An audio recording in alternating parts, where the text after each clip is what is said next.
Hey guys, ఈరోజు నేను మా ఇంట్లో అయితే సండే అని చెప్పేసి అయితే ఫిష్ కర్రీ ప్రిపేర్ చేస్తాను. అది ఎలాగో ఒకసారి చూడండి. ముందుగా స్టవ్ ఆన్ చేసి పాన్ పెట్టి దాంట్లో జీలకర్ర మెంతులు యాడ్ చేసి గోల్డెన్ బ్రౌన్ కలర్ వచ్చే వరకు వేయించి మిక్సీ పట్టాలి.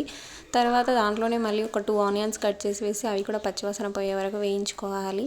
వేయించుకున్న వీటిని పక్కన పెట్టుకోవాలి. ఆ తర్వాత దాంట్లోనే మళ్ళీ కొన్ని నువ్వులు యాడ్ చేశాను. అవి కూడా వేయించుకొని మిక్సీ జార్లో వేసి మిక్సీ పట్టుకున్నాను. ఈ పౌడర్ని కూడా అన్నీ ఒకే దగ్గర కలిపి మళ్ళీ దాంట్లోనే ఆనియన్స్, కొన్ని మసాలాలు, 2 టేబుల్ స్పూన్స్ కారం అండ్ 1 టేబుల్ స్పూన్ ఉప్పు అయితే యాడ్ చేశాను. దాంట్లోనే చింతపండు గుజ్జు కూడా వేశాను. ఎప్పుడు పల్లీలతో కాకుండా ఇలా ఒకసారి ట్రై చేసి చూడండి, చాలా బాగుంటుంది. నాకైతే చాలా బాగా అనిపించింది ఇది. ఇవైతే ఫిషెస్ ముందుగానే నీట్గా కడిగి పక్కన పెట్టేశాను. అండ్ స్టవ్ ఆన్ చేసి దానిపైన ఒక గిన్నె పెట్టి దాంట్లోనే 2-3 టేబుల్ స్పూన్స్ ఆయిల్, పసుపు, అల్లం వెల్లుల్లి పేస్ట్, కొత్తిమీర వేసుకోవాలి.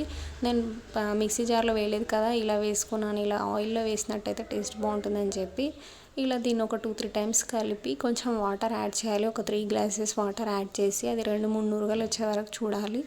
చూసిన తర్వాత దాంట్లోనే ఫిషెస్ని ముందుగా కడిగి పెట్టుకున్న ఫిషెస్ని అయితే యాడ్ చేయాలి. ఆ ఫిషెస్ ఇలా 80% ఉడికింది అనుకున్నప్పుడు స్టవ్ ఆఫ్ చేసేసుకోవాలి. అండ్ చల్లారిన తర్వాత సర్వింగ్ బౌల్ అయితే సర్వ్ చేసుకున్నాను. ఈ వీడియో మీకు కొంచెం హెల్ప్ఫుల్ అనిపిస్తే నా ఛానల్ని సబ్స్క్రైబ్ చేసుకోవడం మర్చిపోకండి. Thanks for watching. Bye bye.